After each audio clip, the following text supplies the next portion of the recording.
What's up guys, it's your girl Miss and welcome back to my channel. And as you guys can read by the title of the video, I am filming a BBL must-haves, or what you need before your BBL procedure and things that you might need after the procedure as well. But yeah, I feel like I wanted to do this video for a while, but I have been slacking so much because I've been so occupied with my new lash brand. If you guys don't know, I actually launched a new lash brand which is also going to have other beauty cosmetics which I'm working on. So if you guys like the lashes I'm wearing right now, these are in the style Peanut, so you can go grab them at lashdegree.com. Quick little promo. Honestly guys, I've been so busy, and let me tell you something, the BBL healing process is underestimated AF. I did not think there was gonna be as many things that I would say really intervened with my day-to-day life than what I expected. I feel like I should have done a lot more research in terms of post-op instead of before, because I did a lot of research on things you need before your surgery, a bit more than, you know, the after. But yeah, I'm gonna let you guys know exactly what you need to be doing before your surgery and what I personally found super helpful after my surgery. Just before I get into the first thing, if you haven't already, make sure you like, comment and subscribe to the channel, and also click the notification bell so you never miss out on any of my videos. And yeah, if you are new, subscribe right now, because I've seen a lot of people on YouTube just watch my videos and not even click the subscribe button. So please help your girl out, okay? It would just mean a lot. So go hit that subscribe button right now. Okay, so the first thing I would say you'd need in terms of preparing for your BBL surgery is all your vitamins and your collagen. I personally didn't really know that much about vitamins that I should be taking, or collagen in particular, but the collagen that I was taking was the Vital Proteins one. It comes in a powder formulation, and you just put it into your drink. I think 1 or 2 scoops per day. I don't remember too well. I'm actually going to be taking it again very soon, but obviously once I'm completely healed. Basically with collagen, you mainly want to focus on type 2 and 3, which are the ones that are useful for repairing your skin after surgery. So it's basically preparing your body with healing a lot quicker, and obviously like avoiding too much like stretch marks and all of that jazz. I don't know if it actually helps with cellulite, but it's just super beneficial when it comes to repairing your body after surgery. Like the healing tends to go a lot quicker. But yeah, collagen type 2 and 3 are the ones that I took to aid my healing process after my surgery. But yeah, the one that I took was Vital Proteins, and I was told to stop taking the collagen 10 to 15 days before my surgery day. I don't know if everyone's surgeon tells the same thing, but mine in particular said that I should stop my collagen 15 days prior to my surgery date. And also when it came to my vitamins, I was told to stop those about 10 to 15 days as well before surgery, apart from my iron. Another thing that I was taking was iron tablets, but I am such an annoying person. I hate taking tablets, so I actually opted in for iron gummies instead. I don't remember the name of the brand that I used in particular, but they look like little gummy bears and they were like adult gummies, and I got them on Amazon once again. I only personally got the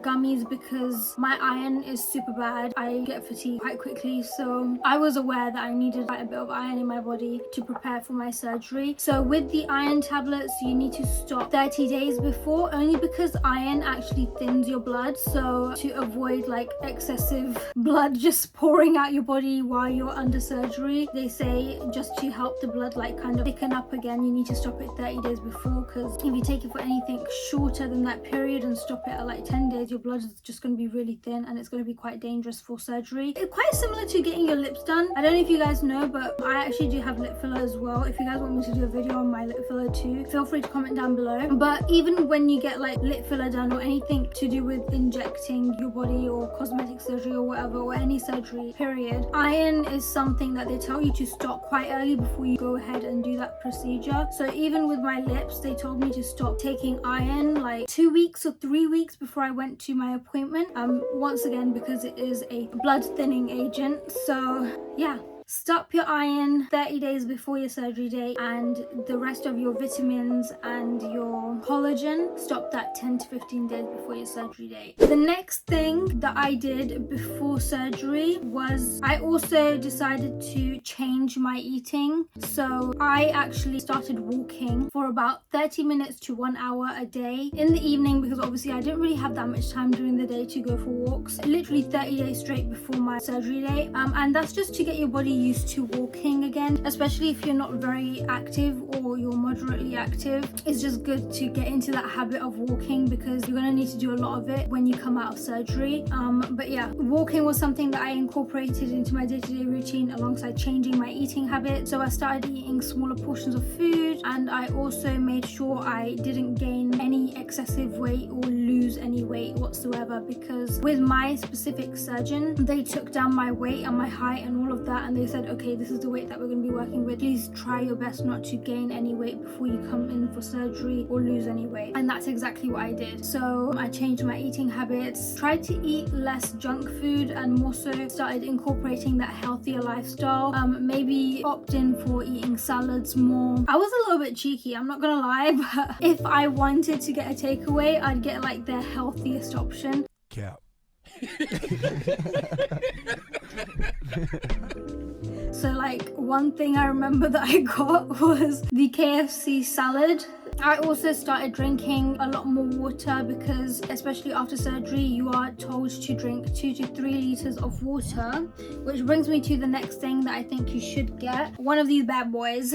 I promise you, I highly recommend you take some sort of liter water bottle, just so you can monitor how much water you're drinking exactly pre and after surgery, because after surgery you're definitely gonna have to drink at least 2 to 3 liters of water to help reduce your swelling and just let your lymphatic system just let everything out, of course aiding like going to the toilet a lot quicker as well, which is a good thing after surgery, even though it might be annoying. Another thing that I purchased before I went to get my surgery done was a urinal. It's just basically like a little fake willy, you know, but it just helps you pee standing up. When you come out of surgery, you are not allowed to sit, girl. You're not allowed to sit on your bum for the following 8 weeks. So definitely recommend getting yourself a urinal. If you're someone who is not a fan of like consistently getting up and going to the bathroom, I would say maybe get the one that has like the jug attached to it, so that you can take out the urine and just throw it into the toilet when you're ready, especially in the nighttime, because I know at the nighttime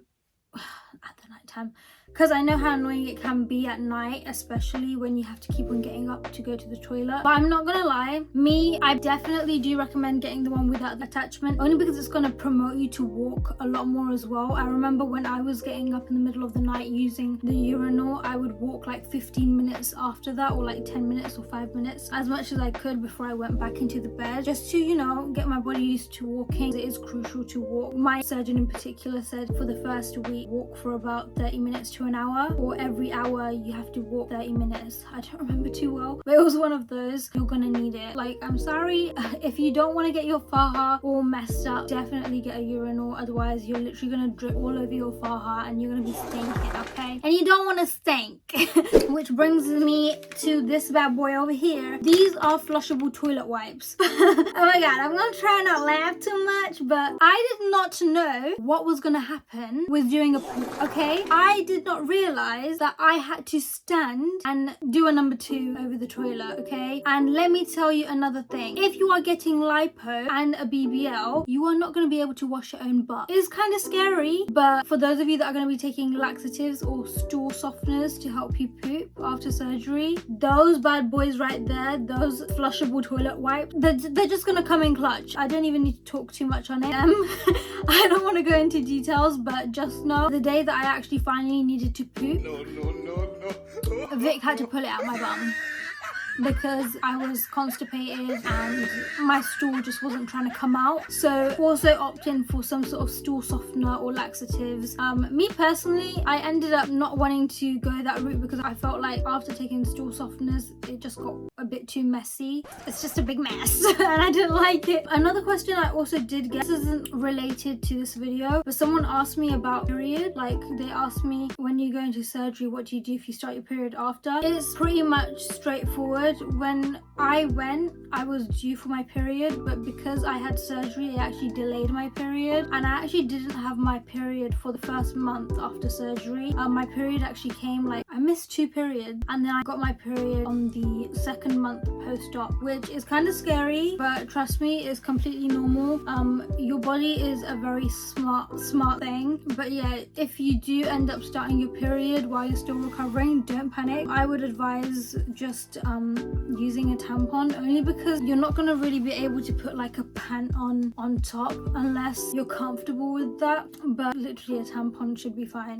Next thing I would suggest getting is some knee pads. Yeah, I would highly recommend knee pads, only because you're going to be on your knees quite a lot, especially if you haven't booked a business class flight or you don't have a whole row to lay down on. You're gonna need knee pads. Me personally, I literally been on my knees for the past 2 months now post surgery, and they do get sore. Your knees and your elbows both get really sore, so if you want to opt in for elbow pads as well, feel free to go get them too. I promise you they're gonna come in clutch, especially in public. Like when I was waiting in the airport, I had my knee pads on and I was kneeling like on the chair, like in the lobby or whatever you call it. But yeah, no, knee pads are definitely a must, because you're gonna be on them things for majority of your recovery. But yeah, super handy to have them. Another thing that you're definitely gonna need after surgery is a BBL pillow. So this thing over here, I had a really unfortunate flight back home. I couldn't upgrade to business class, so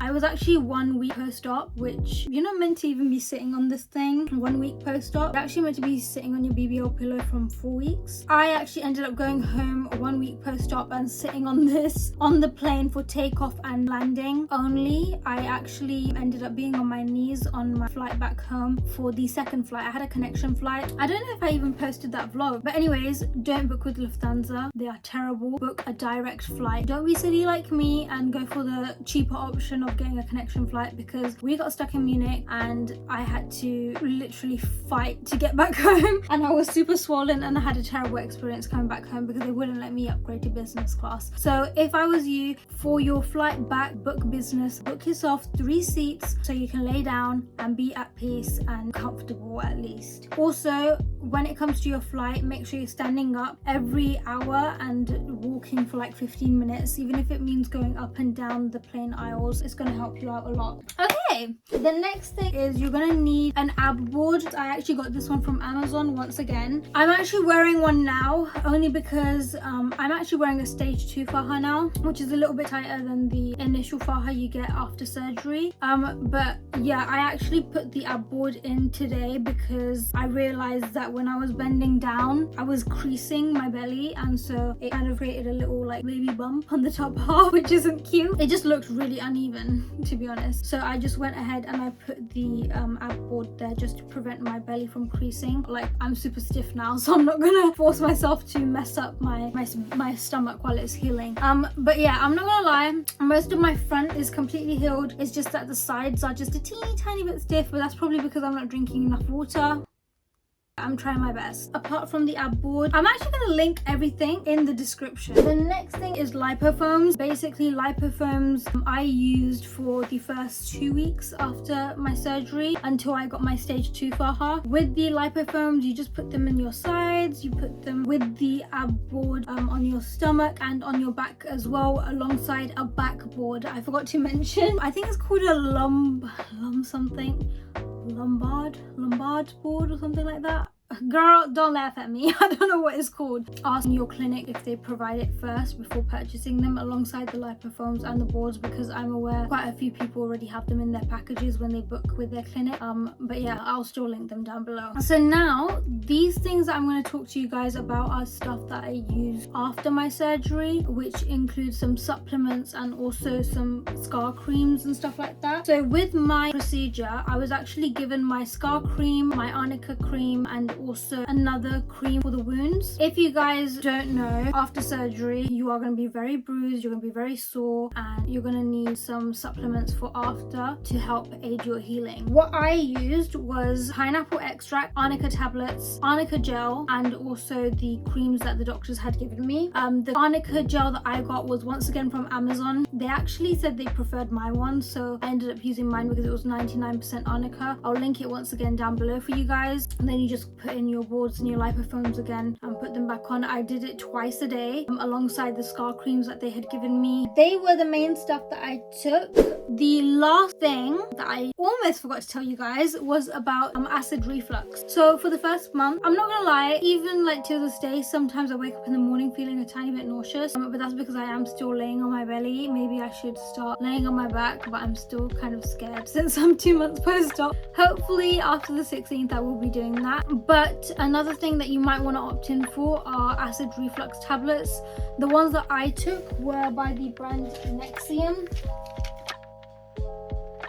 With the Nexium tablets, you basically take them once a day, I believe. I personally took it before breakfast, and then throughout the whole day I didn't really feel that nauseous. It just helps protect your stomach. And I actually lost my luggage on my way back home, so I actually had to buy all of these alternatives, which is why I'm showing you them. I'm sure your surgeons will give you like a medicine list. But yeah, that was all of like those aftercare stuff. Another thing that I would recommend taking with you are compression socks. Compression socks are basically socks that avoid your ankles and your legs from swelling after surgery, which is very, very common. I remember coming back from the airport, forgetting to wear my compression socks with super swollen ankles and in so much pain. So guys, if you are traveling, please, please, please wear your compression sock. Once again, you can get compression socks from Amazon, or you could even get them at your clinic that you're going to go to. Just double check with them. Those compression socks are just a must have. I recommend getting the ones that are knee high, and if you do an arm lift as well with your surgery, maybe go ahead and get yourself some arm compressions. But yeah, I think that is basically like everything in terms of what I took with me and stuff that I used when I came back. Another thing that I would probably say would really help is your massages. So with me, I actually pre-booked my massages. So if you guys don't know about the massages that you need to get done, you're going to need to get some lymphatic drainage massages within 7 days post-op of your surgery. Basically, the lymphatic drainage massages help your liquids that were obviously accumulated from surgery get removed naturally through your lymphatic system. So what they do is they massage in the downwards direction towards your lymphatic system, aka like nail pee area, just so that you can pee out any excessive liquids that the drains may have not got out. But yeah, they are super compulsory. I promise you, if you go to a really good massage place to get your lymphatic drainage massages, you are going to see an insane result. Like when I first came out of surgery, I was like, oh my god, I'm so happy with my body. Boy, when I got those massages done, by the end of my package with my massages, I was like, oh my god. And I was saying my body was good before I even got my massages done. What was I thinking? And then I look at like what I looked like, and I was like a swollen potato. And then I looked at my results of after like the completed lymphatic drainage massage, and I was like, wow, like I look so much like Snatch. It's crazy. But yeah, definitely opt in for your lymphatic drainage massages as soon as possible. But yeah, I went to Shape Me London in London. And honestly, I couldn't ask for a better pair of people to help me with my lymphatic drainage massages. They are the sweetest people ever. They really help you mentally and of course physically with your results.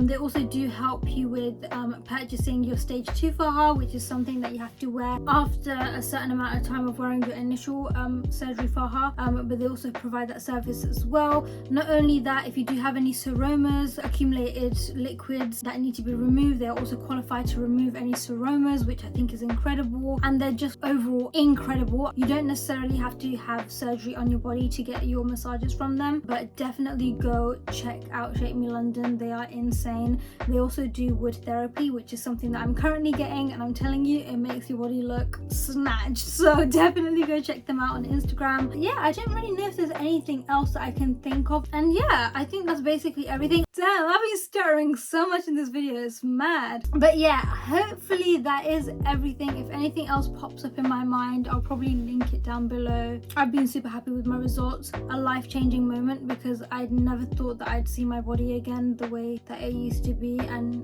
it was quite an emotional experience, and I'm really happy with the choice that I made. I also want to talk about like how people get surgery and they just have that down moment or that moment of regret during the healing process.